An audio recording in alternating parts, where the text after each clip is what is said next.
இருக்கக்கூடிய நமது அண்ணன் தாய்ப்புலி சீமான் அவர்கள் இப்பொழுது உங்கள் முன்னிலையில் பேசுவார்.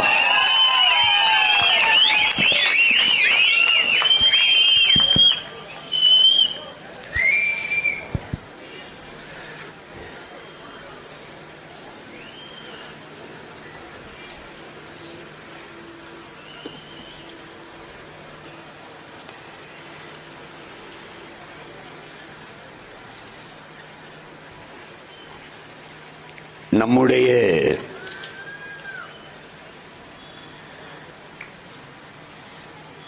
வீரப்பெரும் பாட்டன்கள்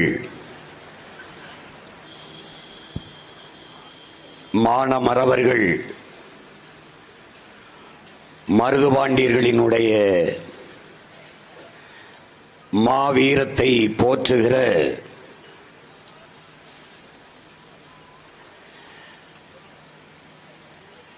மாபெரும் பொதுக்கூட்டம் வரலாற்று சிறப்பு நிறைந்த இந்த திருவெரும்பூர் மண்ணிலே நடந்து கொண்டிருக்கிறது. உணர்வு எழுச்சியோடு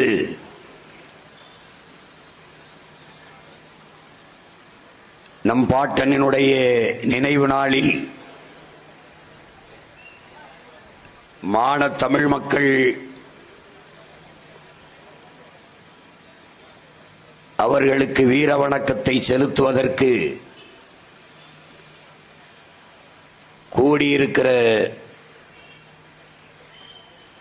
என் உயிர் சொந்தங்கள் அனைவருக்கும் என்னுடைய அன்பு வணக்கம். நம்முடைய வீர பெரும்பாட்டன்கள் மருதுபாண்டியர்களுக்கு என்னுடைய வீர வணக்கம்.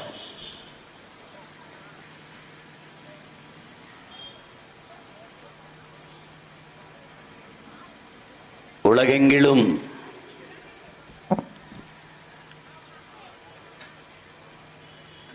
வரலாற்றின் பக்கங்களை நிறைத்திருப்பது வீரம் மட்டுமே. வரலாற்றில்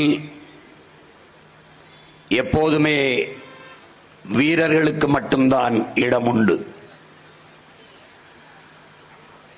அடிமைகளுக்கு கூட வரலாற்றில் இடம் இருந்திருக்கிறது. ஏன் ஏழைகளுக்கு கூட வரலாற்றில் இடம் இருந்திருக்கிறது. கோழைகளுக்கு ஒருபோதும் வரலாற்றில் இடம் இருந்தது இல்லை.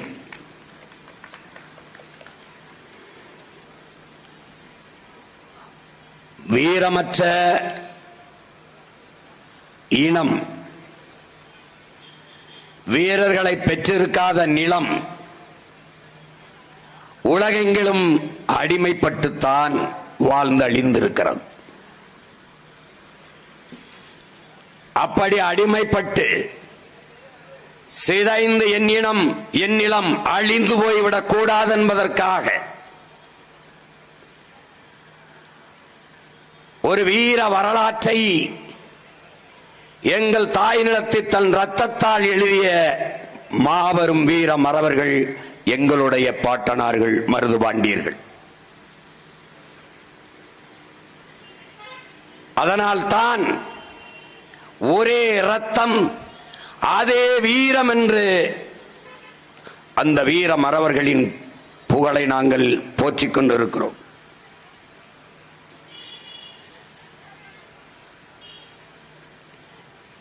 உலகெங்கிலும் புரட்சியாளர்கள் எல்லாம் விடுதலை களத்தில் பாய்ந்த வேங்கைகள் எல்லாம் முன்வைத்த முழக்கங்கள் ஒன்றே ஒன்றுதான். அது அடிமை வாழ்வா, உரிமை சாவா, சரணடைந்த வாழ்வா அல்லது சண்டையிட்ட சாவா. இதுதான் எல்லோரும் முன்வைத்த வீர முழக்கம். உயிரிலும் மேலானது நமது உரிமை. ஏனென்றால் உயிரை இழக்கலாம், அது தனிப்பட்ட ஒருவனுக்கான இழப்பு. உரிமையை இழப்பதென்பது அவன் பிறந்த பெருமைமிக்க இனத்திற்கான இழப்பு. அதனாலேதான் உயிரினும் மேலானது எமது உரிமை.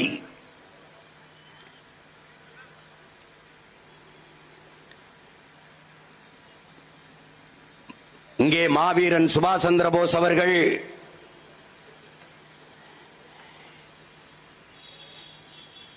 எனக்கு தெரியாத 3 எழுத்து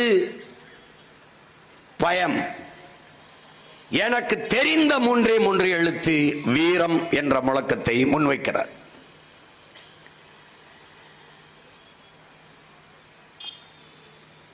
அவருடைய நேர் வடிவாக இந்த நிலத்திலே நின்ற எங்களுடைய வீர திருமகன், தெய்வ திருமகன், எங்கள் தாத்தா பசுமன் முத்துராமலிங்க தேவர் அவர்கள் எனக்கு பதுங்க தெரியும், பாய தெரியும், ஒருபோதும் பயங்கொள்ள தெரியாது என்ற முழக்கத்தை முன்வைக்கிறார்கள். அதே வழியிலே வந்த எமது இன விடுதலைக்கு புரட்சிகர படையை கட்டி போராடிய வீரமறவன், எங்கள் உயிர் தலைவன் மேதகுவே பிரபாகரன் அவர்கள் அஞ்சுவதும் அடிபணிவதும் தமிழன் பரம்பரைக்கே கிடையாது என்ற முழக்கத்தை முன்வைக்கிறார்.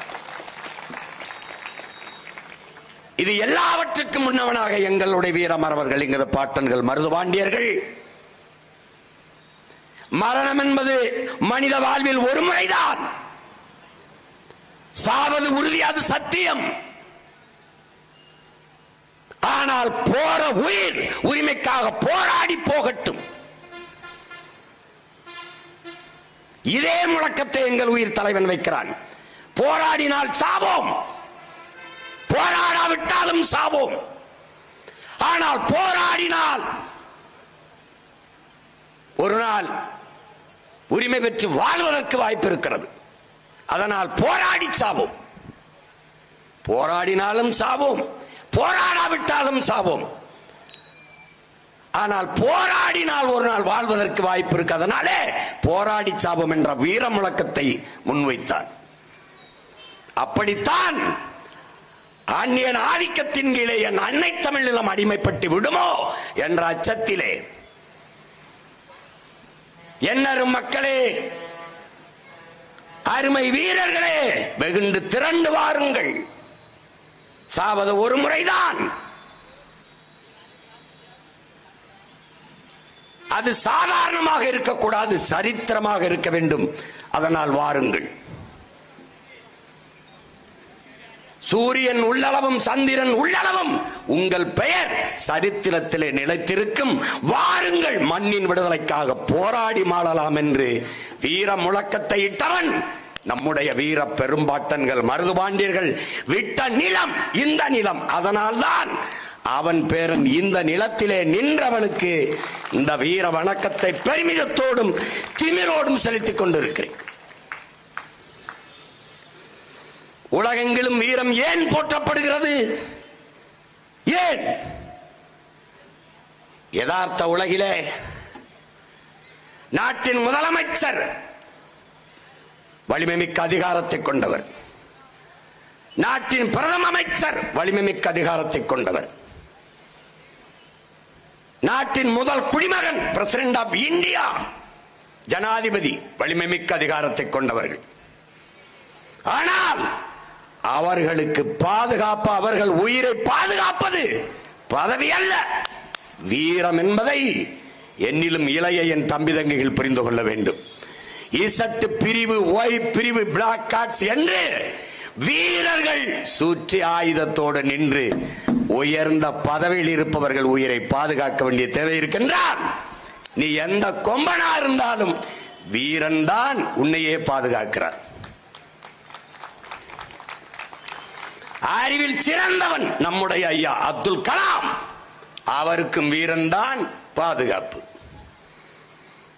இந்தியாவிலே பெரும் பணக்காரன் அதானி அம்பானி, நீ எந்த கொம்பாவும் இரு, ஆனால் உன் உயிரை பாதுகாக்க கருப்பு உடையில் கையில் ஆயுதத்தோடு வீரன் சுத்தி நிற்க வேண்டியதற்கு காரணம் வீரம்தான் பாதுகாப்பு. அறிவோ செல்வமோ பதவியோ புகழோ பாதுகாப்பு வீரம். 150 கோடி மக்கள், எல்லையில் நிற்பவன் 15 லட்சம் ராணுவ வீரர்கள் மட்டும்தான். அந்த வீரர்களின் வீரத்திலே இந்த நிலம் பாதுகாப்பாக இருக்கிறது என்றால் வீரம். அதனாலேதான் உலகெங்கிலும் வீரம் போற்றப்படுகிறது. படத்திலே பாய்ந்து வாய்ந்து 100 பேர் 200 பேர் வந்தாலும் அடித்து வீழ்த்துகிற கதாநாயகர்கள், உங்கள் தளபதி கதாநாயகர்கள் கூட எனக்கு பாதுகாப்புக்கு இசட்டு பிரிவு கொடுங்கள்,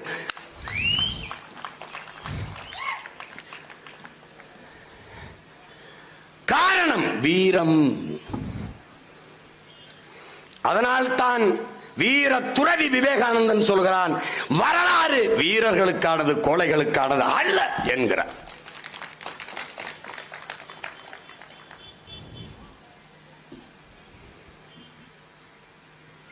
மருதுபாண்டியர்களை, எங்கள் முன்னவர்களை, எங்கள் பெருமைமிக்க பாட்டனார்களை புகழ்ந்து பேசுவது, அவர்கள் பெருமையை பாடுவது என்பது வாக்குக்காக அல்ல, வருங்கால தலைமுறை பிள்ளைகளுக்கான வழிநடத்தலுக்கு. என் இனப்பெருமையை, என் முன்னவனின் பெருமையை பேசுவது என்பது பீற்றிக்கொள்ள அல்ல, எங்களை நாங்களே தேற்றிக்கொள்ள, நான் யார் என்பதை எனக்கு நானே சொல்லிக்கொள்ள, நான் எப்படிப்பட்ட வீரனின் பேரன் என்பதை நான் அறிந்து கொள்ள, எனக்கு பின்பு வருகிற என் தம்பி தங்கைகளுக்கு அறிந்து சொல்ல. அதற்காகத்தான் இது போன்ற நிகழ்வுகள்.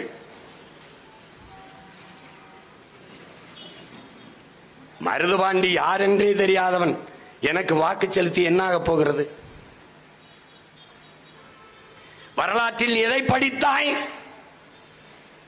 8 நாட்கள் வெள்ளையனை எதிர்த்து சண்டை போட்டவனை வீர சிவாஜி என்று படித்தாய். 8 மாதங்கள் தொடர்ந்து வெள்ளையனை எதிர்த்து போரிட்டு மாண்ட மறவன் நம்முடைய பாட்டன் மருதுபாண்டியரை நீ படிக்கவில்லை.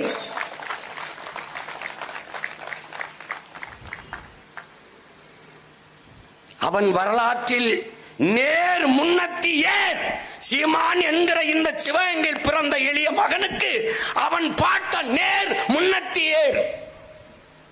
எப்படி? இப்படித்தான் பிராமணர்கள், சத்திரியர்கள், வைசியர்கள், சூத்திரர்கள், முஸ்லிமான்கள் எல்லாம் பிளந்து பிரிந்து நின்றான். அடுத்தவன் அந்நியன் ஆட்சி எங்கே நிலவும்? அந்நியன் ஆட்சியிலே வாழ வேண்டிய அடிமை நிலை உருவாகும். அவன் முழக்கமிட்ட காலம் வெள்ளையன்,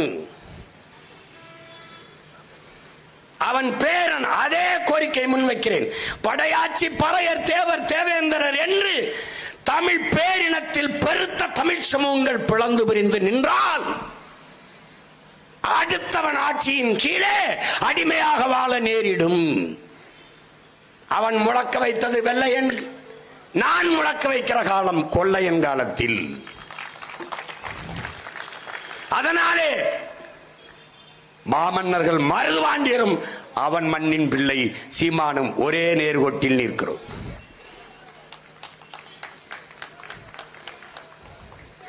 ஒன்றுபட்டால் உண்டு வாழ்வு, ஒற்றுமை நீங்கில் அனைவருக்கும் தாழ்வென்ற தமிழின் மூத்த மொழிக்கு ஏற்ப முழக்கத்தை முன்வைத்த வீரமறவன் நம்முடைய பாட்டன்கள்.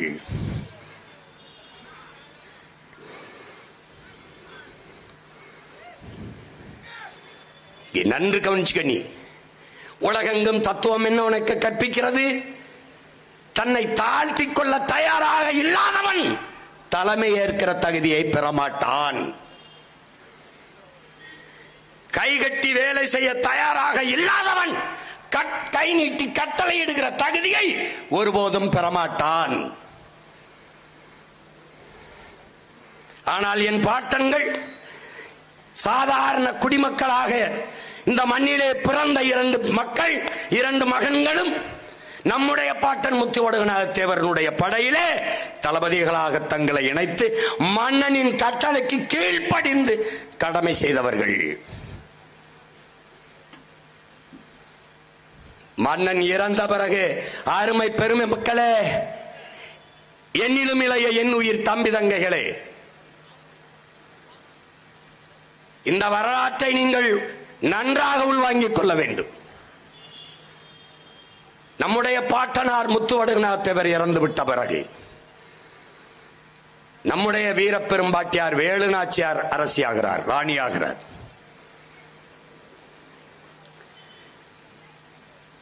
நம் பாட்டிக்கு கீழே படை தளபதிகளாக நின்றவர்கள் நம்முடைய பாட்டன்கள் மருதுபாண்டியர்கள். 200 ஆண்டுகளுக்கு முன்பே நன்கு சிந்தித்து பாருங்கள், ஒரு விதவை பெண் கைம்பெண்ணின் தலைமையின் கீழே வீர மறவர்கள் நாம் தளபதியாக நின்று சண்டை செய்வதா என்று எனது பாட்டன்கள் எண்ணவில்லை. நாங்கள் தான் பெண்ணிய உரிமையை பெற்றுக் கொடுத்தோம், நாங்கள் தான் பெண்களை மதிக்க கற்றுக் கொடுத்தோம் என்று பீத்து திரிகிற திராவிட பதர்களே, 200-250 ஆண்டுகளுக்கு முன்பே என்னுடைய வீர பெரும்பாட்டி வேலுநாச்சியாரின் படையிலே தளபதிகளாக நின்று அந்த வீர மாதாவை கட்டளை ஏற்று களத்திலே பாய்ந்த மறவர்கள் எங்கள் பாட்டன்கள் மருதிருவர்கள்.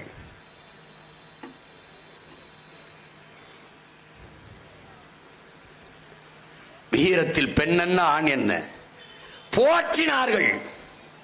வீர மாதாவின் கட்டளைக்கு, கைவிரல் அசைவுக்கு, கண்ணசைவுக்கு களத்திலே பாய்ந்த வேங்கைகள் நம்முடைய பாட்டன்கள். பதவிக்காக சண்டையிட வரவில்லை, பதவிக்காக களத்திலே போகவில்லை, நம் பாட்டிக்காக உயிரை களத்திலே பலியிட களத்திலே நின்ற மறவர்கள் நம்முடைய பாட்டன்கள். கனவிலும் நினைத்து பார்த்திருக்க மாட்டார்கள் என் உடன் பிறந்தார்களே. ஒரு நாள் நம் வீர பெரும்பாட்டியார் இந்த தளபதி இருவரை சிவகங்கை மண்ணினுடைய மன்னர்களாக முடிசூட்டுவாள் என்று கனவிலும் நினைத்து பார்த்திருக்க மாட்டார்கள். பேரன்புமிக்க என் பெற்றோர்களே,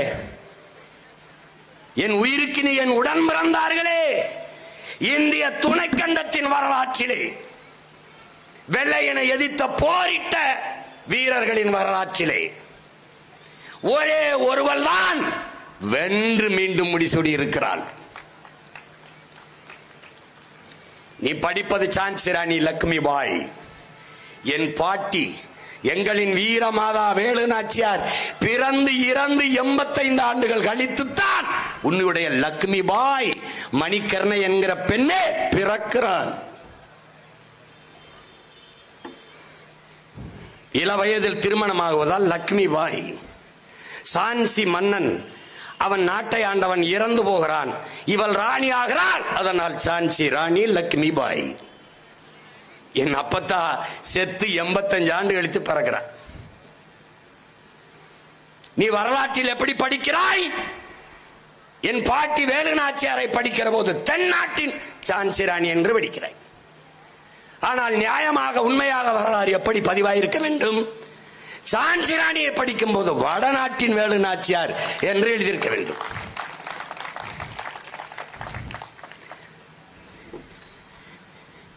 என் பாட்டி தன் தாய் மண்ணை மீட்க போரிட்டால், சான்சி ராணி வளர்ப்பு மகளை முடிசூட உரிமை இல்லை என்பதற்காக போரிட்டான். எப்படி இருக்கு? நீ வரலாற்றில் புறக்கணிக்கப்பட்டாய், நிராகரிக்கப்பட்டாய், மறக்கடிக்கப்பட்டாய். வரலாற்றில் தெளிவு பெறாத எந்த இனமும் எழுச்சியுற முடியாது. வரலாற்றை மறந்துவிட்ட இனம் சுடுகாட்டில் இறந்து கிடக்கிற பிணம் என்கிறான் ஹோசிமின். வரலாற்றை படிக்காதவன் ஒருபோதும் வரலாற்றை படைக்க முடியாது என்கிறார் அறிவாசான் அண்ணல் அம்பேத்கர்.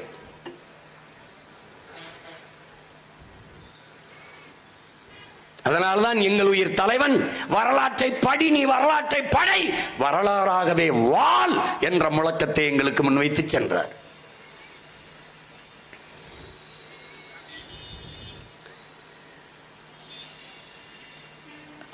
அப்ப எங்களுடைய வரலாறு என்ன? புறக்கணிக்கப்படுகிறது. அப்போது அண்ணல் அம்பேத்கர் என்ன சொல்கிறார் நமக்கு? வரலாற்றில் புறக்கணிக்கப்பட்ட இனத்தின் மக்கள் ஒரு நாள் தங்களுக்கான வரலாற்றை தாங்களே எழுதுவார்கள் என்கிறார். நாங்களே இப்போது என் இனத்தின் வரலாற்றை எழுதி கொண்டிருக்கிறோம். எது என் வரலாறு? எது? எங்கள் வீர பெரும்பாட்டன் தீரன் சின்னமலை தோற்றான் வெள்ளையனிடத்திலே. என்னுடைய வீர பெரும்பாட்டன் பூலித்தேவன் தோற்றான் வெள்ளையனிடத்திலே. என்னுடைய வீர பெரும்பாட்டன் அழகுமுத்துக்கோன் தோற்றான் வெள்ளையனிடத்திலே.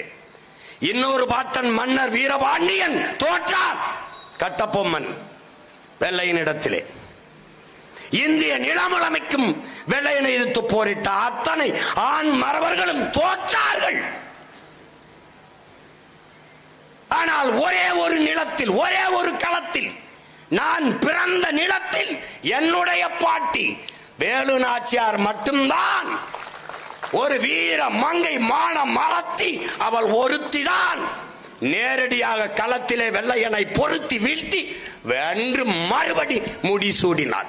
இதுதான் இந்திய துணைக்கண்டத்தின் ஒப்பற்ற வரலாறு. என் பாட்டியின் வெற்றிக்கு தோளுக்கு தோள் துணை நின்று அவளுடைய வீர வரலாற்றை தன் வீரத்தாலும் ரத்தத்தாலும் எழுதியவன் என் பாட்டன் மருதுபாண்டியர் என்பதை அறிவார்ந்த தமிழ் சமூக தம்பி தங்கிகள் மறந்துவிடக் கூடாது.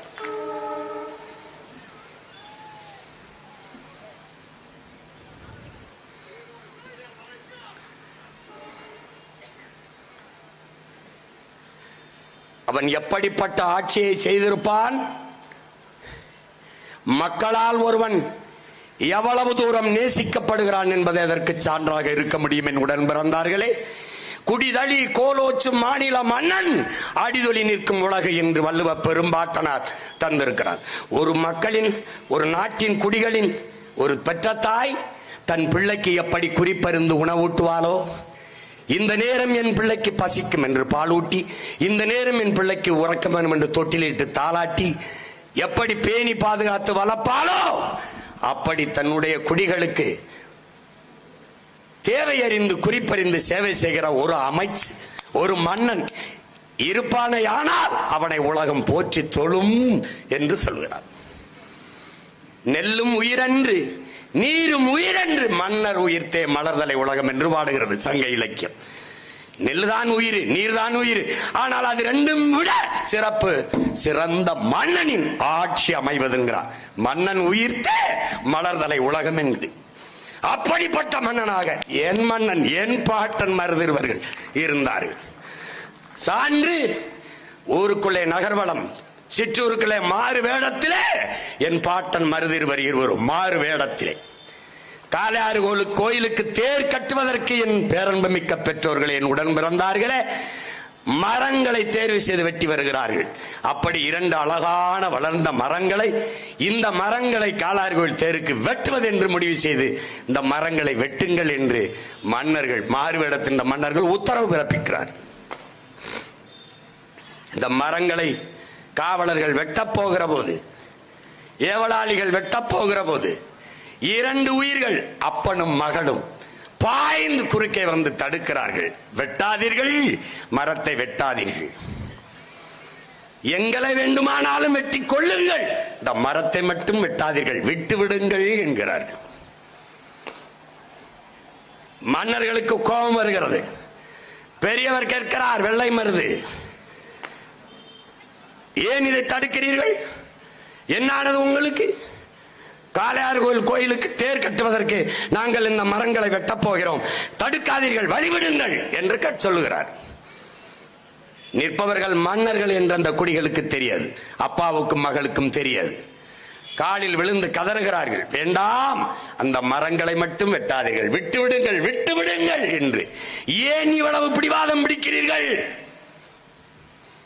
ஐயாது மரங்கள் அல்ல, எங்கள் மன்னர்கள், பெரிய மருது சின்ன மருது எங்கள் தெய்வங்கள் என்று பெரிய மருது சின்ன மருது என்று ரெண்டு மருத மரத்திற்கும் பெயர் வைத்து அந்த தந்தையும் மகனும் உயிராக நேசித்து வளர்த்த மரம். சொல்லுகிறார்கள், எங்கள் மன்னர்கள், எங்கள் தெய்வங்கள், அதை வெட்டாதீர்கள், எங்களை வேண்டுமானாலும் வெட்டுங்கள் என்றால் குடிகள் கோலோச்சும் கோமகனை, மன்னனை எவ்வளவு தூரம் நேசித்திருந்தார்கள் என்றால் அவன் அவ்வளவு தூரம் குடிகளை நேசித்து ஆட்சி செய்திருக்கிறான் என்பதற்கு சான்று இது ஒன்றே. அவன் ஆட்சியில் சோழ பேரரசன் கரிகாலன், அருண்மொழி சோழன் மகன் அரசேந்திரனை, அதற்கு பிறகு வந்த மன்னர்களில் என்னுடைய பாட்டன் மருதுபாண்டியர் தான் வேளாண்மைக்கு அதிக முக்கியத்துவம் கொடுத்தவன். அவன படத்திலே பார்த்தீர்களே, வேல்ஸ் எனக்கு வளரி வீச கத்துக் கொடுத்தார், நான் அவர் குருவாக ஏற்றுக்கொண்டேன். அவனுக்கு என்னுடைய பாட்டன் பெரிய மருது ஒரு ஆரஞ்சு பழத்தை கொடுக்கிறவன்.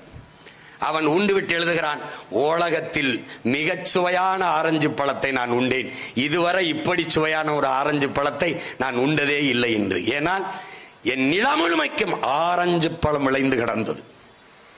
200 ஆண்டுகளுக்கு முன்பு ஆரஞ்சு பழத்தை ஏற்றுமதி செய்தவன் என் பாட்டன். இன்றைக்கு அவன் பேரன் என் வீட்டை சுத்தி வெறும் வேலிக்கருவேல முள்ளாக இருக்கிறது என்றால் இந்த 200 ஆண்டுகளில் என்னடா நடந்தது? இதான் கேள்வி. வெறும் சீமக்கருவேலையும் இந்த தைல மரம்ங்கிற யூக்கலிப்டஸ் மரங்களையும் நச்சு செடிகளை என் நிலமங்கும் நட்டவன் எவன்? அவன் வேளாண்மைக்கு கொடுத்த முக்கியத்துவத்தினாலேயே அவன் படையை கிளப்பி வந்து கொண்டே இருக்கிறான்.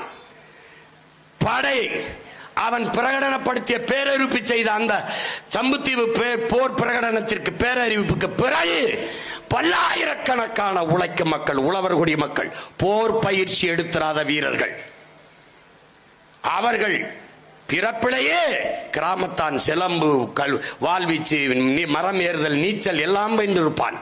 அப்படி உழவர்குடி உழைக்கும் வேளாண்குடி மக்கள் வாளும் வேலும் ஏந்தி அருவாலும் கம்பும் தூக்கிக் கொண்டு தங்களை சாரசாரையாக அணியணியாக நம் பாட்டனின் படையில் இணைத்து படையின் எண்ணிக்கையை பெருக்கினார்கள் என்றால் வேளாண் குடிகளுக்கு அவன் கொடுத்த முதன்மைத்துவம் தலைகளாக மாறி இருக்கிறது. இன்று அருமை உடன் பிறந்தார்களே, உழைக்கும் மக்கள் ரத்தத்தை வேர்வையாக சிந்தி உழைத்த அறுவடை செய்து உலக உயிர்களின் உயிர் தேவை, மானுட உயிர் தேவை, அடிப்படை தேவையான உணவுப் பொருள் நெல், அதை விளைய வைத்து கொடுத்தால் கொள்முதல் செய்து சேமிப்பு கிடங்கில் வைத்து பாதுகாக்க வக்கற்ற இந்த திராவிட திருடர்களின் அரசு தெருவிலே போட்டு முளைக்க வைக்கிறது என்றால்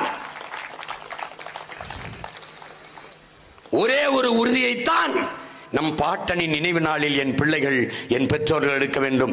நம் உழைப்புக்கு மரியாதை இல்லாது உலக உணவு தேவைக்கு பசி போக்குற அந்த நெல்லை தெருவில் போட்டது போல ஒரு நாள் இவர்களை நாம் தெருவில் போட வேண்டும் என்கிற உறுதியை நாம் ஏற்க வேண்டும். வாக்கு செலுத்துகிறது ஒரு வரிசையில் நின்று தெருவில் நின்று வாக்கு செலுத்துகிறீர்களே, அப்படி நெல் மூட்டைகள் தெருவில் கிடந்து மழையில் நனைந்து முளைத்ததை ஒரு தடவை நீங்கள் நினைத்து பார்க்க வேண்டும். விஷம், சாராயம், அந்த நஞ்சை விற்கிறார்கள் அரசு. பாருங்கள், 790 கோடிக்கு ஒரே நாளில் குடித்திருக்கிறார். தீபாவளி அன்று ஒரே நாளில் 790 கோடி. அடுத்த கேள்வி என்ன வருகிறது? ஒரு நாளில் 290 கோடிக்கு குடிக்கிற அளவுக்கு பணம் வைத்திருப்பவனுக்கு எதற்காக இலவசம் என்ற கேள்வி வருமா? வராது.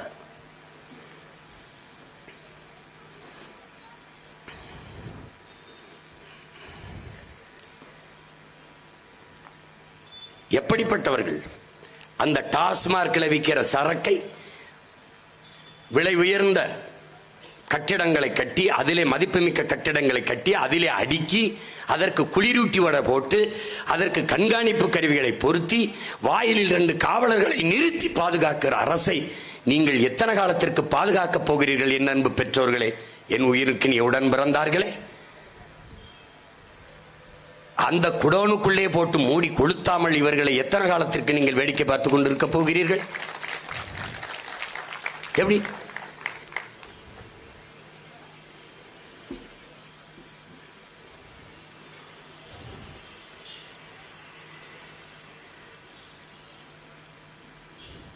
பரம்பரை வீரத்தை போற்றுவதால் வீரமிக்க, எழுச்சிமிக்க, போர்க்குணமிக்க ஒரு தலைமுறை உருவாகும்.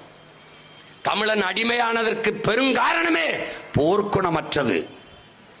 தன்னிடத்தில் இருப்பதை விட பிறரிடத்தில் இருப்பது உயர்ந்தது என்ற இழிவான சிந்தனை.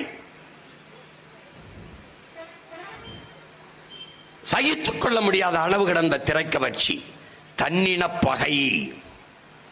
அந்த தன்னின பகையைத்தான் தகர்க்க வேண்டும் என்று என் பாட்டன் இந்த சம்புத்தீவு பிரகடனத்திலே முழங்குகிறான். எல்லோரும் ஒன்றிணைந்து வாருங்கள். இந்த மண்ணின் மீட்சிக்கு, இந்த மண்ணின் விடுதலைக்கு ஒன்றாக இணைந்து வென்று முடிப்போம். பிறகு ஒற்றுமையாக மகிழ்ச்சியாக வாழ்வோம், வாருங்கள் என்கிறார். அதைத்தான் உங்கள் பிள்ளையும் சொல்கிறேன்.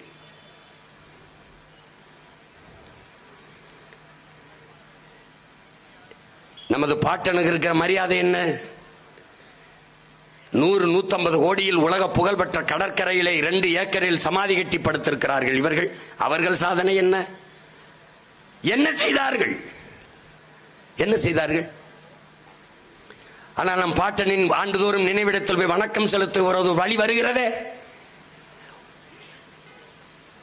ஒரு நெருக்கமான சந்திலே தூக்கில் விடுவதற்கு முன்பு நம்முடைய வீர பெரும்பாட்டன் பெரிய மருதவர்கள் என்னுடைய தலையை வெட்டி கொண்டு போய் காளையார் கோயில் கோயிலுக்கு முன்பு அடக்கம் செய்யுங்கள் என்கிறார். அங்கே அடக்கம் செய்யப்பட்ட அந்த வீர மறவனின் தலை அடக்கம் செய்யப்பட்டிருக்க இடத்தில் தான் நாம் ஒவ்வொரு ஆண்டும் வணக்கம் செலுத்துகிறோம். ஒரு மரப்பாச்சி பொம்மை தண்டி ஒரு சிலைக்கு. இந்த ஆண்டு போகிற போது சிறைக்குள் கைதிகளை சந்திக்க போறது போல ஒடுக்கமான கம்பிகளை கட்டி ஒரு அடிமைகளை அழைத்து செல்வது போல ஒரு வீர மறவன் விதைக்கப்பட்ட இடத்தில் அவன் பிள்ளைகள் பேர பிள்ளைகள் பெருமிதத்தோடும் திமிரோடும் வழிபடப் போகிற ஒரு இடம் போல அது இருக்கிறதா? இல்லை. இந்த திராவிடர்கள் ஆட்சி நம்மை எவ்வளவு தூரம் இழிவுபடுத்தி புறந்தள்ளி அவமதிக்கிறது என்பதை மான தமிழ் மக்கள் புரிந்து கொள்ள வேண்டும். இதை போலதான் நம்முடைய தாத்தா தெய்வ திருமகன் நாளை மறுநாள் வணக்க நிகழ்வு நீ பார்ப்பாய்.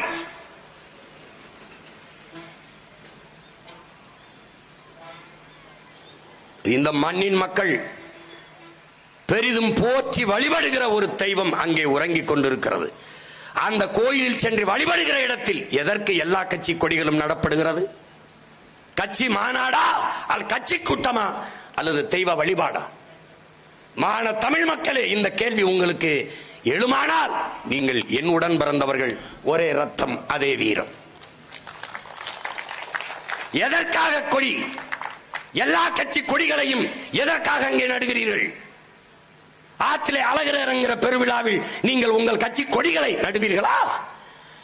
திருச்செந்தூரில் நடக்கிற அந்த முருகனுடைய திருவிழாவிற்கு நீங்கள் உங்கள் கட்சி கொடிகளை நடுவீர்களா?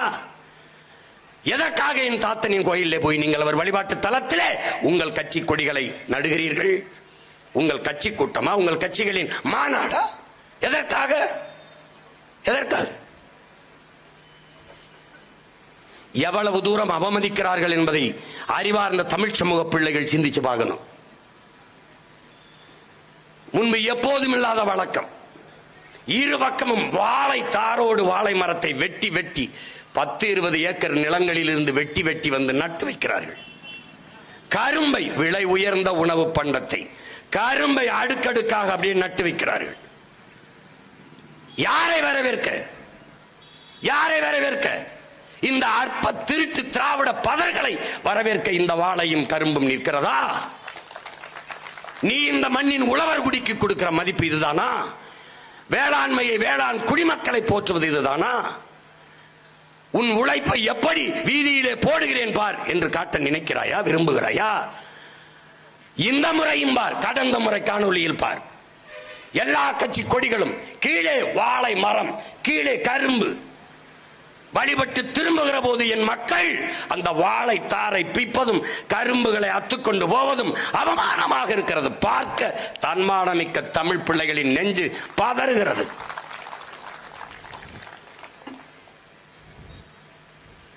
எல்லா செல்வங்களையும் நாட்டு மக்களுக்கு கொடுத்து தெய்வத்தின் வாசலில் என் மக்களை பிச்சைக்காரர்கள் போல வாழத்தாருக்கும் கரும்புக்கும் கேவலமாக இருக்கிறது.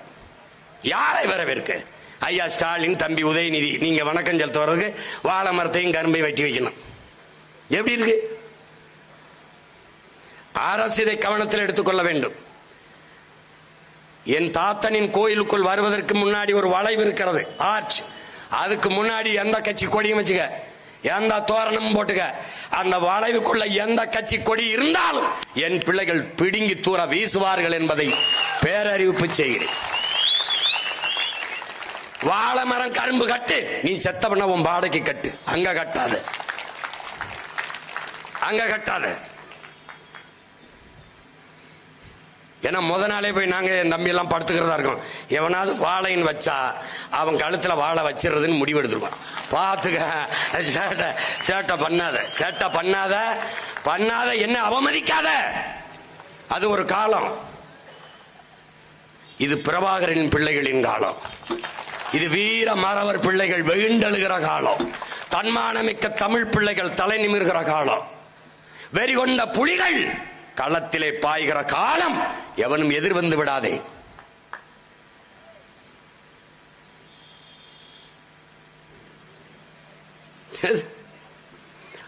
நம் பாட்டனும் பாட்டியும் நமது முன்னவர்கள், இங்கே வணக்கம் செலுத்திய நமது முன்னவர்கள், வீர பெரும்பாட்டன் தீரன், செவத்தையா தம்பி முத்துக்கருப்பத்தேவர், ஊமத்துறை, கேரள வர்மா, பழசி ராஜா, அந்த தூந்தா ஜிவாக், அங்கே நம்முடைய வீர பெரும்பாட்டன் விருப்பாச்சி கோபால் நாயக்கர், அங்கே மயிலப்பன் சேர்வை, இவர்களெல்லாம் போரிட்ட காலம் இன்னும் அப்படியே இருக்கிறது. அந்த ரத்தம் இன்னும் ஈரம் காயாமல் இருக்கிறது. அவர்கள் விட்டு சென்ற வீர மூச்சு காற்று நம்மை சுற்றி சுற்றி சுழன்று வருகிறது. அந்த மூச்சு காற்றை சுவாசிக்கிற நாம் நிமிர்ந்து வெகுண்டு எழ வேண்டியிருக்கிறது. ஏன்? களம் அப்படியே இருக்கிறது. அந்த தேவை அப்படியே இருக்கிறது. அந்த போர் அவசியப்படுகிறது. அன்னைக்கு நமது பாட்டன்கள் களத்திலே வாளும் வேலும் ஏந்தி நின்றார்கள். நாம் அதனினும் வலிமையான சொல்லாயுதம் ஏந்தி களத்திலே நிற்க வேண்டியது இருக்கிறது. அறிவாயுதம் ஏந்தி களத்திலே நிற்க வேண்டியிருக்கிறது. அன்னைக்கு வெள்ளை ஆகாதிபத்தியம் தான், இன்னைக்கும் அதே வெள்ளையே அந்நிய ஆதிக்கம் தான். அன்னைக்கு ஒருவன் மட்டும் வர்த்தகம் செய்ய வந்தான், கப்பலிலே வந்தான். அவனை விரட்டி அடிப்பது, அவனை நாட்டை விட்டு துரத்துவிடுவது விடுதலை போராட்டம் என்றார்கள். அவர்களை விரட்டி விட்டதை சுதந்திரம் என்றார்கள். ஆனால் விடுதலை பெற்ற இந்த நாட்டில் ஒரு ஆண்டுக்கு ஒரு நாட்டிற்கு அடிமையாக இருந்த என் நிலம் உலகில் எல்லா நாட்டுக்கும் அடிமையாக இருக்க துடிக்கிறது. கப்பலிலே வந்தவனை விரட்டிவிட்டு வானூர்தியில் வருபவனை சிவப்பு கம்பளம் விரித்து வரவேற்பதை வளர்ச்சி என்று என் நாடு எனக்கு சொல்லிக் கொடுக்கிறது. இந்த நாட்டை ஆளுகிற பிரதம அமைச்சர், இந்த நாட்டை ஆளுகிற முதன்மை அமைச்சர், முதலமைச்சர் எல்லாம் அந்நிய முதலீடுகளை ஈர்க்கிறோம், பேர்க்கிறோம், கொண்டு வருகிறோம், நடுகிறோம், புடுங்குகிறோம், கட்டுகிறோம் என்று நம்மிடத்தில் இன்னும் கதை விட்டுக் கொண்டிருக்கிறார்கள். அன்னைக்கு வந்தான் அந்நியன், அவனும் வர்த்தகம் செய்ய வந்தான். அவனை விரட்டுவது விடுதலை போராட்டம். இன்றைக்கு ஊர் ஊராக விடுதலை பெற்ற நாட்டின் ஆட்சியாளர்களே போய் எங்க ஊருக்கு வாருங்கள் வணிகம் செய்ய, எங்க ஊருக்கு வாருங்கள் முதலீடு செய்ய என்று இருகரம் விரித்து அழைப்பதை வளர்ச்சி என்கிறார்கள். நம் பாட்டன் பாட்டி காலத்திலே ஒரே ஒரு எதிரி வெள்ளையன். இன்றைக்கு 1000 எதிரி, அவ்வளவு பேரும் கொள்ளையன். அப்போ இரு மருது பாண்டியர் பத்தாது, நாம் ஒவ்வொருவனும் மருது பாண்டியராக மாற வேண்டிய தேவை இருக்கிறது. அதனால் நான் சொல்கிறேன், களம் அப்படியே, தேவையும் அப்படியே. போர் அது ஆயுதம், இது அறிவாயுதம். அது கருவி, இது கருத்தியல் புரட்சி. நோக்கம் ஒன்றுதான், இனத்தின் விடுதலை. அன்னைக்கு ஒருவன், இன்னைக்கு பல பேர். கூட்டாண்மை நிறுவனங்கள், கூட்டிணைவு நிறுவனங்கள், கார்ப்பரேட் முதலாளிகள். கூட்டி வருபவன் யார்? இன்றைய ஆட்சியாளர். 9000 கோடி முதலீடை கொண்டு வந்திருக்கிறோம் என்று அறிவார்ந்த தம்பி தங்கைகளே, இந்த நாட்டில் அமைச்சராக இருந்த, அதிகாரத்தில் இருந்த ஒவ்வொருவனும் பல லட்சக்கணக்கான கோடிகளை, பல லட்சக்கணக்கான கோடிகள், பல ஆயிரம் பல லட்சக்கணக்கான கோடிகளை வைத்திருக்கிறார்கள். ஆனால் 5000, 10,000, 9,000 அந்நிய முதலாளிகளின் முதலீட்டை நாங்கள் கொண்டு வந்திருக்கிறோம் என்று ஒவ்வொரு முறையும் சொல்கிறார்கள். வெளிநாட்டு முதலாளிகளுக்கு நம் தாய் நாட்டை கூறு போட்டு விற்பதை வளர்ச்சி என்று நமக்கு கற்பிக்கிறார்கள், காதுகளில் தேனூற்றுகிறார்கள்.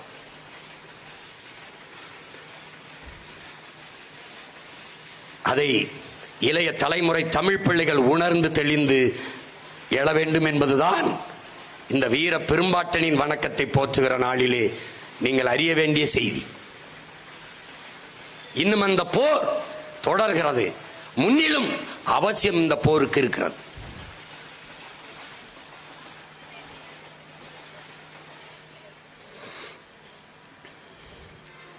நாமும் நம்முடைய பாட்டனை போல ஒரு பிரகடனத்தை செய்ய வேண்டியிருக்கிறது. இங்கே பார்க்கிறீர்கள், அண்மை காலமாக யார் யாரோ தளபதி தளபதி தளபதி என்று போட்டுக் கொள்வதை பார்க்கிறீர்கள். ஐயா ஸ்டாலின் ஒரு தளபதி, எந்த படைக்கு தெரியாது. என் தம்பி ஒரு தளபதி, அவர் எந்த படைக்கு தெரியாது. தளபதி பயந்து கதவு வீட்டுக்குள்ளே படுத்து கிடக்கிற தளபதி உலகத்திலே கிடையாது. என் அன்னையினத்தின் விடுதலைக்காக 6 படை, வான்படை, கடற்படை, கரும்புலிப்படை, காவல் படை, காலாட்படை, இப்படி 6 படைகளை கட்டி போராடிய புரட்சியாளன் எங்கள் உயிர் தலைவன் பிரபாகரன் கூட தளபதி என்று போட்டுக் கொண்டதில்லை. தளபதி என்றால் யார்? யார்? என் அன்னை மடியில் அழையலான் தலை வைத்து படுப்பதா? என் அன்னை தமிழினத்தில் அந்நியன் ஆதிக்கம் வருவதா என்று வேல் வேல் வெற்றி வேல் என்று போர் போர் என்று தினவெடுத்து தோள்கள் திரிந்த மறவர்கள், பிறந்த மண்ணிலே என் பாட்டன்கள் மருதிருவர்கள், எங்களின் வீர மாதா வீர பெரும்பாட்டி வேலு நாச்சியாரின் படையின் கீழே நின்று போரிட்டு நிலத்தை வென்றது. அந்த வரலாற்றில் என் பாட்டன்கள் தளபதி. தளபதி என்றால் அவர்கள் தளபதி. இன்னொரு வீர பெரும்பாட்டன் தீரன் சின்னமலைக்கு, பொல்லான், கருப்பன் சேர்வை, குணாளன் நாடார், இந்த 3 மாணவர்களும் வீரப்பாட்டன் தீரனுக்கு தோளுக்கு துணை நின்றார்கள் களத்திலே. அவர்கள் தளபதி. பாட்டன் கட்டபொம்மனுக்கு 2 தன்மானமிக்க தமிழ் தளபதிகள். ஒரு பாட்டன் வெள்ளையத்தேவன், இன்னொரு பாட்டன் சுந்தரலிங்க குடும்பனார். 2 பேரும் களத்திலே. தளபதி என்றால் எப்படி தளபதி? மன்னர் கட்டபொம்மர் வா சுந்தரலிங்கம் தலைமறைவாய் போயிருந்து போராடலாம், அரண்மனை விட்டு வெளியேறுவோம் என்று சொல்லுகிற போது நீங்கள் செல்லுங்கள், நான் வரவில்லை. வெள்ளையன் என்னையை தாண்டித்தான் இந்த கோட்டையை தொட முடியும், என்னையை தாண்டித்தான் இந்த கோட்டையை அவன் தொட முடியும், தொட வேண்டும் என்று ஒற்றை மகனாக கோட்டை வாசலில் நின்று 8 நாட்கள் வெள்ளைய ராணுவத்தை எதிர்த்து போரிட்டவன் நம்முடைய பாட்டன் சுந்தரலிங்க குடும்பனார். அவன் தளபதி. அவனுக்கு பேரு தளபதி. இன்னொரு வீர பெரும்பாட்டன், உன் துப்பாக்கி தோட்டாக்கள் என் ஆட்டு புழுக்கைக்கு சமம் என்று வீர முழக்கமிட்ட அழகு முத்துக்கோன் நம்முடைய பாட்டன்.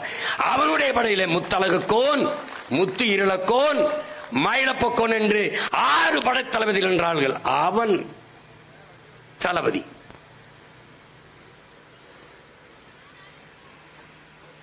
முதலாக வெள்ளையனை எதிர்த்து வீரப்போர் புரிந்து களத்திலே பாய்ந்த மானமரவன் நம்முடைய பாட்டன் பூலித்தேவன். வெள்ளைக்காரனின் பீரங்கியும் துப்பாக்கியும் வெறும் வாளையும் வேளையும் வைத்து அடித்து விரட்டி புறமிதுகு காட்டி ஓட வைத்த வீரன் நம்முடைய பாட்டன் பூலித்தேவன் அவர்கள். அவனுடைய படையிலே வன்னி காலடியும் ஒண்டி வீரன் என்கிற பகடை நம் பாட்டன்கள் இருவரும் தளபதி. அவர்களுக்கு பேர் தளபதி. உளவாக்க செல்கிறார் ஒண்டி வீரன். அந்த எதிரி நாட்டு வீரர்கள் வெளியில் வருகிறார்கள், தன்னை கண்டுகொள்வார் என்று என்ன செய்கிறார்? ஒரு வாய்க்கோல் கொள்ள போய் பதுங்கிக் கொள்கிறார். அந்த நேரம் அவன் வந்து குதிரையை கட்ட வந்தவன் என்ன செய்கிறான்? அந்த வைக்கோலுக்கு பக்கத்திலேயே ஒரு முளைக்குச்சி அடிக்கிறான். இவர் மறைஞ்சு படுத்திருந்த இடத்திலே அவர் கை மேலேயே அந்த முளைக்குச்சி அடிக்கிறான். அவரால் கத்தவும் முடியவில்லை, ஒன்றும் செய்யவில்லை. கத்தினால் கண்டுபிடித்து விடுவான், கழுத்தறுத்து விடுவான். வந்த வேலை கெட்டு போகும். அந்த வலியை பொறுத்து கொண்டிருக்கிறான். யாருக்காக? என் பாட்டன் பூலித்தேவனுக்காக. அவன் போய்விட்டான். கையை எடுக்க முடியவில்லை. வாளை எடுத்தான். கையை மணிக்கொட்டோட வெட்டிவிட்டு மொட்டை கையோட போகிறான். இருட்டில போக வெளிச்சம் தெரியவில்லை. இந்த கையிலே துணியை சுத்தி அந்த துணியிலே எரிபொருளை கொட்டி தீப்பந்தம் போல ஏந்தி கொண்டு ஒற்றை கையிலே குதிரை ஓட்டிக்கொண்டு நம் பாட்டன் பூலித்தேவனுக்கு முன்பு போய் நிற்கிறான். அவன் வாழ்க்கையிலே அவனை பெற்ற தாய் தந்தை இறந்தது கூட அப்படி அளவில்லை. பூலித்தேவன், ஒண்டி வீரா, உன் கையை இழந்து விட்டேனே என்று கதறி கதறி அழுகிறான். அவன் தளபதி. அவன் தளபதி. ஆற்காடு நவாப்பின் படையிலே இருந்தவன். பாட்டன் பூலித்தேவனை போரிட்டு தோற்கடிக்க வேண்டும் என்று வந்த தளபதிகள், இஸ்லாமிய தளபதிகள். முகமது மியான்சைன் என்கிறவரும் அந்த நபிகான் கட்டாக் என்கிற இரு தளபதிகளும் ஆற்காடு நவாப்பின் தளபதிகள். உலக வரலாற்றில் இது போன்ற ஏதாவது நடந்திருக்கா பாருங்க. முகமது மியாசன் என்பவரும் இந்த நபிகான் கட்டாக் என்பவரும் எந்த ஒரு மன்னனை யாரை போரிட்டு தோற்கடிக்க வந்தார்களோ போர்க்களத்தில் அவன் வீரத்தை பார்த்து உடனடியாக பூலித்தேவனின் வீரத்தை பாராட்டி அவன் படையிலே தளபதிகளாக தங்களை இணைத்துக் கொண்டவர்கள் இந்த இஸ்லாமிய பெருவீரர்கள். இவர்களுக்கு பேர் என்ன? தளபதி. இப்ப இவர்களுக்கெல்லாம் என்ன பேரு? நம்ம தலைவிதி.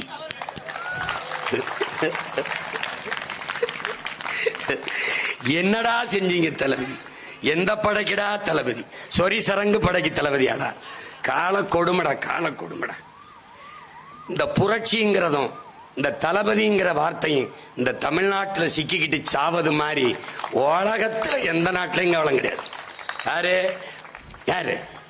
லெனினும் புரட்சியால, ஸ்டாலினும் புரட்சியால, எப்படி இருக்கு? மாசத்துங்கும் புரட்சியால, பிடல் காஸ்ட்ரோவும் புரட்சியால, சேகுவராவும் புரட்சியால, ஹோசிமினும் புரட்சியால, சுபாஷ் சந்திர போஸும் புரட்சியால, பகத்சிங்கும் புரட்சியால, என் தலைவன் பிரபாகரனும் புரட்சியால, இந்த பதர்களும் புரட்சியால.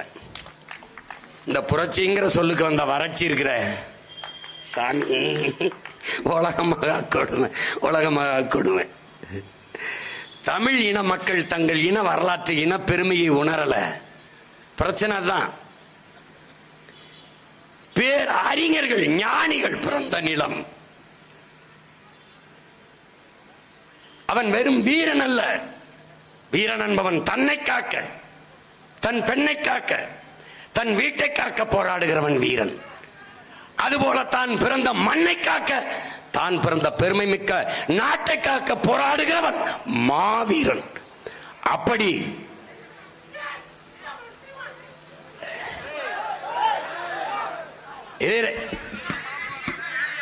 அமைதியா இருங்க பாப்பா.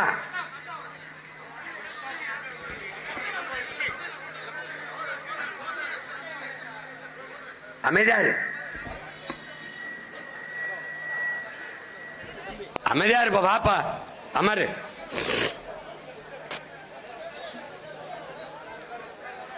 நீ அமைதியா இருப்பா.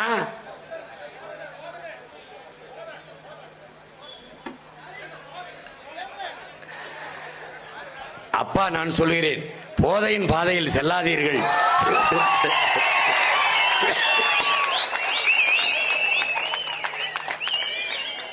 போதையின் பாதையில் செல்லாதீர்கள். அவரு வேற கூட்டத்துக்கு போறதுக்கு வழி தவறி நம்ம கூட்டத்துக்கு வந்துட்டாங்க.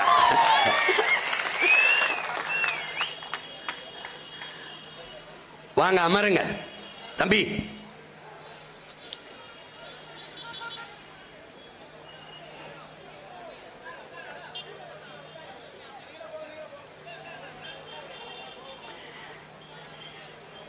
நம்முடைய இனம் மிக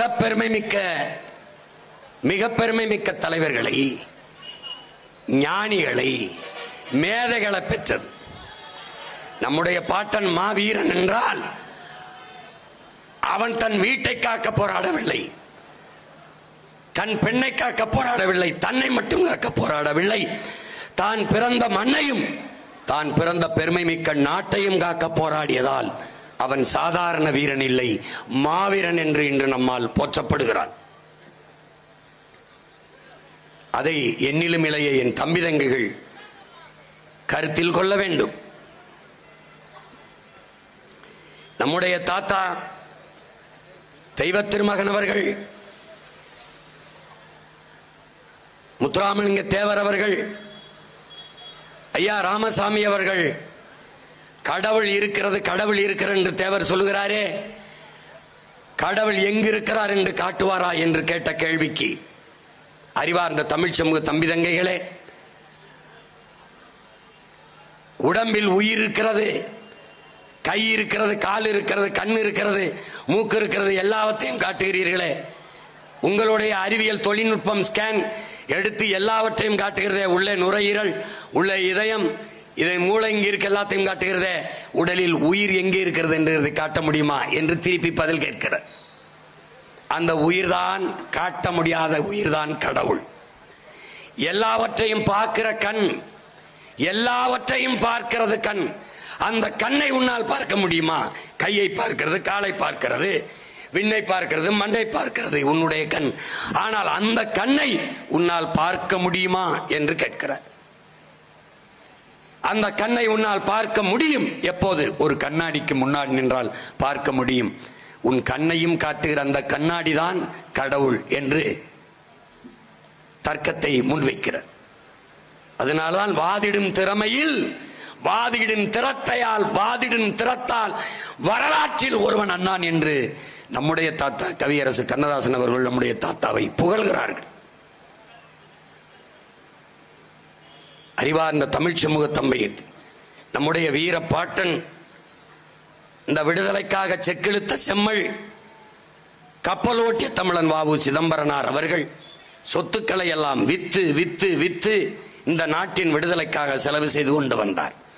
அதே காலத்தில் நம்முடைய ஐயா ராமசாமி அவர்கள் சொத்துக்களை எல்லாம் சேர்த்து சேர்த்து கொண்டே வந்தார். இவரை எவ்வளவு தூரம் போற்றுகிறார்கள், நம்முடைய பாட்டன் வாவு சிதம்பரனாரை எவ்வளவு தூரம் இந்த சமூகம் போற்றுகிறது என்பதை நீங்கள் பாருங்கள். அவன் போராடி பெறாத விடுதலை இல்லையா நீங்களும் நானும் சுதந்திர காற்றை சுவாசித்துக் கொண்டு உழவுகிறோம். இது சுதந்திரமா இல்லையா என்பது வேறு. நம்முடைய தாத்தா தெய்வ திருமகன் அவர்கள் நாம் பெற்றிருக்கிற சுதந்திரம் என்பது நிறத்தில் தான் தங்கம், தரத்தில் இல்லை என்று சொல்கிறார்கள். அறிவார்ந்த தமிழ் சமூக பிள்ளைகளே, பதவி என்பது மக்களுக்கு, பதவி என்பது மக்களுக்கு சேவை செய்கிற ஒன்று என்று கருதுகவன் இடத்திலே அதிகாரம் இல்லை என்றால் அந்த நாட்டு மக்களின் நலன் என்பது வெறும் கனவுதான் என்கிறார் நம்முடைய தாத்தா தெய்வ திருமகன் அவர்கள். அது வெறும் கனவுதான் என்பதற்கு சான்று இந்த ஆட்சி. இந்த ஆட்சி அவர் சொல்லுகிறார் பாருங்கள், இந்த ஜம்புத்தீவு பேரறிவிப்பிலே, போர் பேரறிவிப்பிலே பிரகடனத்திலே அவன் கொடுக்கிற அந்த பதக்கம், இந்த பட்டயத்திற்கு நீங்கள் நிற்பீர்களே ஆனால் என்று பேசுறார் பாருங்க. இவர்கள் கொடுக்கிற 1000 500க்கு, இந்த அரிசி பருப்புக்கு, இந்த பொங்கல் இனாம் சலுகை இலவசங்களுக்கு நீங்க கை நீட்டி நிற்பதென்பது என் பாட்டன் சொன்னது போலதான். நாம் உணவை உண்ணவில்லை, உணவை உண்டு கழிக்கிற கழிவை உண்பதற்கு சமம் என்கிறார். அதைத்தான் என்னிலும் இளைய என் தம்பி தங்கைகள் உணர்ந்து தன்மானமிக்க தமிழ் பிள்ளைகளாக நிமிர்ந்து எழ வேண்டும். இல்லை என்றால் அன்னைக்கு வெள்ளையனிடத்திலே சிக்கிக்கொண்ட நாம் 60-70 ஆண்டுகளாக இன்றைக்கு இந்த கொள்ளைய திராவிடர்களிடத்தில் சிக்கிக்கொண்டு தவிக்கிறோம். உணர்வை இழந்ததால் உரிமை இழந்து, உடைமைகளை இழந்து அன்னை நிலத்திலே அடிமைப்பட்டு கிடக்கிறோம் என்பதை அறிவார்ந்த தமிழ் சமூக தம்பி தங்கைகள் உணர்ந்து தெளிய வேண்டும். இன்றைக்கு நம்முடைய பாட்டனார் மாவீரர்கள் மருது பாண்டியர்கள் எந்த நிலத்திலே போர் பேரறிப்பை, போர் பிரகடனத்தை, இந்த ஜம்புத்தீவு பிரகடனத்தை இந்த நிலத்திலே செய்தார்களோ அதே நிலத்திலே அவன் பேரன் சீமான் இந்த நிலத்திலே ஒரு பிரகடனத்தை செய்கிறேன். பிப்ரவரி 7ஆம் தேதி இதே நிலத்தில், நம் பாட்டன் நின்று உலாவிய நிலத்தில், அவன் கால்பட்ட களத்தில், அவன் மூச்சு காற்று சுற்றி சுழல்கிற இந்த நிலத்தில் மாபெரும் மாநாடு, மாற்றத்தை விரும்பும் மக்களின் மாநாட்டை நடத்துகிறோம். இது நம் இனத்தின் திருவிழா. எல்லோரும் கூடுவோம், குடும்பம் குடும்பமாய் கூடுவோம், கொடிய அரசியலை மூடுவோம். இது கொள்கை மறவர்களின் கூட்டம். கொள்ளையர்கள் எடுக்க வேண்டும் ஓட்டம் என்கிற முழக்கத்தை முன்வைத்து கூடுவோம். ஒருவர் 10 இல்லை, 100 கூடுவோம். அறிவார்ந்த தமிழ் சமூக தம்பிதங்கைகளே, பேரெழுச்சியாக திரள்வோம், திரள்வோம், திரள்வோம். தீந்தமிழ் இனத்தீரே, பகை மிரள திரள்வோம் திருச்சியிலே. இந்த திராவிட அரசியலை தீயிட்டு கொளுத்த, தீய ஆட்சி முறை ஒளிய, தூய ஆட்சி முறை மலர, கேடுகட்ட பணநாயகம் ஒளிய, மாண்புமிக்க ஜனநாயகம் மலர, தன்மானமிக்க தமிழ் மக்கள் திருச்சியிலே திரண்டு கூடுவோம். உங்களுக்கு ஒரு அறிவிப்பு தான். உங்கள் பிள்ளை, உங்கள் உடன் பிறந்தவன். எங்களுக்கு எல்லாமே பெரியார் என்பவர்கள் வேறு பக்கம். என்னுடைய வீர பெரும்பாட்டன் எவன் உடம்பிலே ஆங்கிலேய இரத்த கலப்பு இல்லையோ அவன் என்னோட வா என்ற பெருமுழக்கத்தை முன்வைத்தார். எவனுக்கு ஐரோப்பிய ரத்தம் ஓடவில்லையோ அவன் என்னோடு வா என்றார். அதை போலவே உங்கள் பிள்ளை சொல்லுகிறேன், இங்கே எல்லாமே எங்களுக்கு பெரியார். அந்த பக்கம் நில். என் இனத்தில் முன்னவர்கள் ஒவ்வொருவரும் எங்களுக்கு பெரியார் என்பவன் என்னோடு வா. ஊழல் லஞ்சம் அந்த பக்கம் போ, உண்மை நேர்மை இந்த பக்கம் வா. நாங்கள் திராவிடர்கள் அந்த பக்கம் நில். இல்லை, நாங்கள் தன்மானமிக்க தமிழ் பேரினத்தின் மக்கள் என் பக்கம் வா, என் பக்கம் வா. நன்றாக விளங்கிக் கொள். மும்மொழி கொள்கை இந்தியன் அந்த பக்கனில், இருமொழி கொள்கை திராவிடன் அந்த பக்கமில், எனக்கு கொள்கை மொழி தமிழ் என் பக்கம் வா. இலவசம் அந்த பக்கம் போ. இலவசம் பெற வேண்டிய ஏழ்மை வறுமை நிலையில் இல்லாது என் மக்களின் வாழ்க்கை தரத்தை உயர்த்துவோம் என்று எண்ணுபவன் என் பக்கம் வா. இந்த எண்ணம் ஓடுகிற தூய தமிழ் தாயின் மாரிலே பால் குடித்த நல்ல தமிழ் குருதி ஓடுகிற ஒவ்வொருவனும் தன்மானமிக்க தம்பி தங்கைகள் எல்லோரும் வீர பெரும்பாட்டன் மருதுவாண்டியரின் பேரன்பின் திரண்டுவா.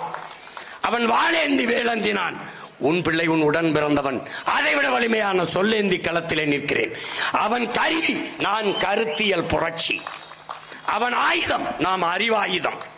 என் முன்னவர்கள் ஏந்தி ஆயுதத்தை என் பாட்டன் மருதுபாண்டி, என் பாட்டனார் அழகுமுத்துக்கோன், என் பாட்டனார் சுந்தரலிங்கனார், என் பாட்டன் தீரன் சின்னமலை, எங்கள் முன்னவர்கள் ஏந்தி ஆயுதத்தை வீழ்த்த எதிர்களிடத்தில் ஆயுதம் இருந்தது. இந்த நிலத்திலே எங்கள் முன்னவன் தமிழரசன் எடுத்த ஆயுதத்தை வீழ்த்த இவர்களுக்கு ஆயுதம் இருந்தது. என் தாத்தன் கலியபெருமாள் தூக்கி ஆயுதத்தை வீழ்த்த இவனுக்கு ஆயுதம் இருந்தது. எங்கள் வீரப்பன் கையில் இருந்த ஆயுதத்தை வீழ்த்த இவனுக்கு ஆயுதம் இருந்தது. என் இனத்தின் விடுதலைக்கு புரட்சி செய்த மாபெரும் புரட்சியாளன் என் உயிர் தலைவன் தூக்கி ஆயுதத்தை வீழ்த்த இவனுக்கு ஆயுதம் இருந்தது. ஆனால் அவர்களின் பிள்ளை சீமானும் அவன் தங்கைகளும் தம்பிகளும் தூக்குகிற ஐவாயுதத்தை வீழ்த்த உலகத்தில் எவனிடத்திலும் ஆயுதம் இல்லை. நாங்கள் எடுத்து வைக்கிற கருத்தியல் கோட்பாட்டை களத்திலே சந்திக்கிற வீரன் இன்னும் இந்த நிலத்தில் பிறக்க இல்லை, பிறக்க போவதும் இல்லை. எங்களுடைய அறிவாயுதத்திற்கு முன்பு எவனுடைய ஆயுதமும் வலிமையற்றது. நாங்கள் வைக்கிற கருத்தியலுக்கு எதிர்கருத்தை தர்க்கத்தில் வைத்து வெல்ல ஒருவனும் இல்லை. அதனால் களமும் எங்களது, காலமும் எங்களது.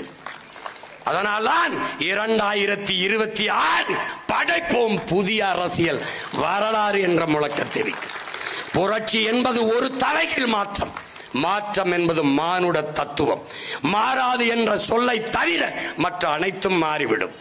நாங்கள் மாறுவோம், மாற்றுவோம். மாற்றம் என்பது சொல் அல்ல, செயல். அதனால்தான் இது மாற்றத்தை விரும்பும் மக்களின் மாநாடு என்று பிப்ரவரி 7ஆம் தேதி திருச்சியிலே நாங்கள் கூடுகிறோம். அந்த கூட்டத்திலே 234 வேட்பாளர்களையும் வீரமிக்க, உண்மையும் நேர்மையான, வலிமைமிக்க வீர விதைகளை இந்த களத்திலே பிரபாகரன் மகன் விதைக்கிறார். 117 பெண்கள், 117 ஆண்கள். அதிலே 100க்கும் மேற்பட்ட பிள்ளைகள், இளைய பிள்ளைகள், 25 வயதிலிருந்து 30 வயதுக்கு உட்பட்ட இளைய பிள்ளைகள். எங்களுக்கும் பின்னே இந்த இனமான போர்ப்படையை எழுச்சி வலிமை மிக்க படையாக வழிநடத்தக்கூடிய இளைய பிள்ளைகளிடத்திலே இந்த படை, இளையோர் கூட்டம் தலைமை ஏற்கும் படையே புரட்சி படை. அப்படிப்பட்ட படை நாங்கள் அறிவிக்க இருக்கிறோம். ஒடுக்கப்பட்ட நிராகரிக்கப்பட்ட தமிழ் சமூகங்களுக்கு களத்திலே வாய்ப்பு.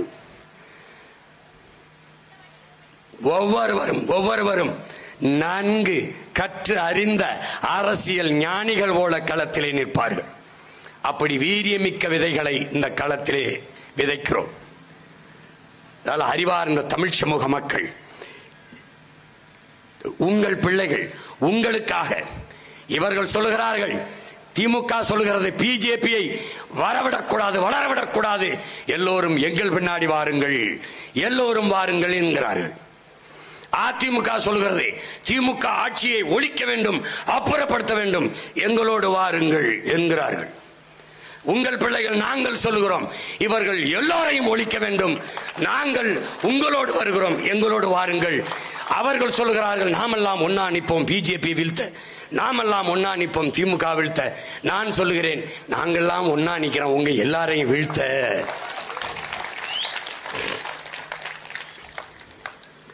மாறுதல் என்பதும் மறுமலர்ச்சி என்பதும் இப்படித்தான். புரட்சி என்பது ஒரு தலைகீழ் மாற்றம். மேலே இருக்கிறது கீழே வரும், கீழே இருக்கிறது மேலே போகும். புரட்சி என்பது ஒரு கரும்பாறையை ஒரு சிறிய கடப்பாறை கொண்டு புரட்சி போடுகிற முயற்சிக்கு பெயர் தான் புரட்சி. அதைத்தான் உங்கள் மகன் இந்த இடத்திலே செய்து கொண்டிருக்கிறேன். ஒரு பாறை இல்ல, 2 பாறை. அழுக்கு பாறை, ஊழல், லஞ்சம், ரத்த கரை, கொடிய பாறையாக இருக்கிற கரும்பாறைகள் திமுக, அதிமுக, பிஜேபி, காங்கிரஸ் என்கிற இந்த பாறைகளை ஒரே புரட்டாக புரட்டி உருட்டுகிற வேலையை உங்கள் பிள்ளைகள் செய்து கொண்டிருக்கிறோம். எங்களுக்கு வலிமை தர வேண்டிய பொறுப்பும் கடமையும் எங்களை பெற்றவர்களுக்கு, எங்கள் உடன் பிறந்தவர்களுக்கு இருக்கிறது. அதனால் உங்கள் மதிப்புமிக்க வாக்கை விவசாயி சின்னத்தை வாக்கு செலுத்தி எங்களை வெற்றி பெற செய்ய வேண்டும். எப்படி வீரத்தோடு முழக்கமிட்டு வாலேந்தி நம்முடைய வீர பெரும்பாட்டன் நிற்கிறானோ அப்படி அவன் பேரன் அதே அவசியத்தோடு கையை உயர்த்தி களத்திலே நிற்கிறேன். அது அது ஆயுதம், இது அறிவாயுதம். இரண்டுக்கும் நோக்கம் ஒன்றுதான், என் இனத்தின் விடுதலை, என் மண்ணின் மக்களின் பாதுகாப்பு. எனவே அறிவார்ந்த தமிழ் சமூக சொந்தங்கள், நம்முடைய வீரமிக்க மானமிக்க நமது மறவர்கள், நம்முடைய வீர பெரும்பாட்டன்களுக்கு நம்முடைய வீர வணக்கத்தை செலுத்துகிற இந்த பெருமை மிக்க நிகழ்விலே, இந்த திருச்சி மண்ணிலே 26 தேர்தலிலே போட்டியிட இருக்கிற வேட்பாளர்களில் சிலரை நான் அறிவிக்கிறேன். இதிலே திருவெரும்பூர் தொகுதியிலே என் உயிர் தம்பி ஜல்லிக்கட்டு ராஜேஷ் அவர்கள் போட்டியிடுகிறார்கள்.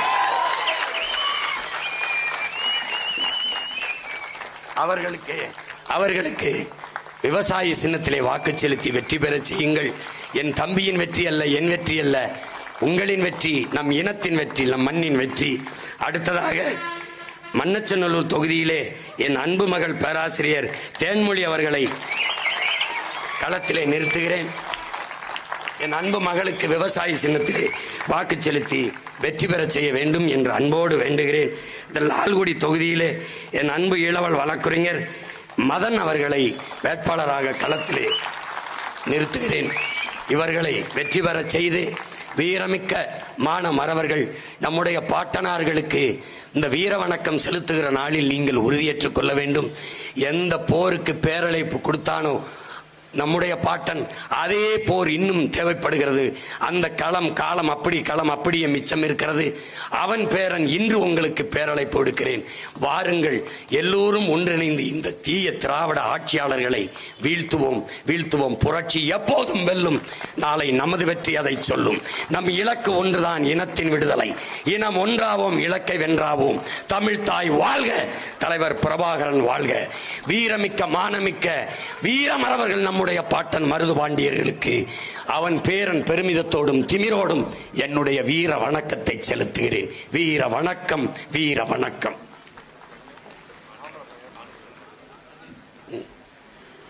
இந்த அன்பு செல்வத்திற்கு நம்முடைய பாட்டன்களில் நினைவை போற்றுகிற நாளில் மருது வீர மருது என்ற பெயரை, வீர மருது பாண்டியர் என்ற பெயரை சூட்டுகிறேன். நன்றி, வணக்கம். நாம் தமிழர்.